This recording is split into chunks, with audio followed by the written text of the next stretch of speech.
Hello বন্ধুরা, সবাই কেমন আছে? আমিও খুব ভালো আছি। আগের ভিডিওতেই তোমাদের বলেছি যে আমার ছেলে এখানে জলে নেমে অনেক বদমাইশি করছে। তো দেখো ওর কতটা সাহস, দেখো বাঁধা গরু ছাড়াতে যা হয় তো একটা মুশকিল হয়ে গেল।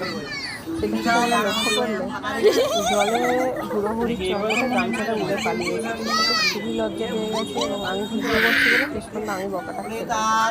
আজ পর্যন্ত আমি অস্বীকার করবো, আমি তো ভিডিও করছিলাম। তো বন্ধুরা, তুমি দেখো লজ্জা পাওয়ার পরে আবার আমাকে একটু ভয় দেখাতে আসছিল বলে তো আবার চলে গেল জলে। দেখো মুখটা কত সুন্দর লাগছে, কিন্তু এটা গঙ্গা বন্ধুরা, এটা ভয়ানক জল। আমি তো জলে প্রচুর ভয় পাই, তোমরা কিন্তু জলে ভয় পাও কমেন্ট করে জানিও।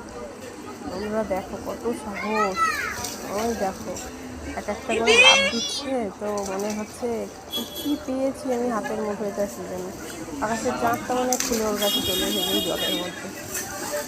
তো বন্ধুরা মুশকিল যখন তখনই হয়ে যাচ্ছে, যেটা হচ্ছে জগন্নাথনী গামছাটা একটু উলট পালট হয়ে যাচ্ছে, তার জন্য খুবই লজ্জার মধ্যে পড়ছে।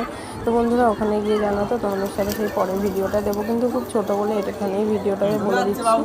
ওরা এত দুষ্টুমি করছে, এত বদমাইশি করছে, যার জন্য ওখানে অনেক গঙ্গার পাড়ে ফটোগ্রাফাররা যায়, ওরাও পর্যন্ত ওদের ফটো তুলে নিয়ে যাচ্ছে যে গঙ্গার পাড়ে বাচ্চারা এসে কতটা বদমাইশি করছে। তোমরাও দেখো।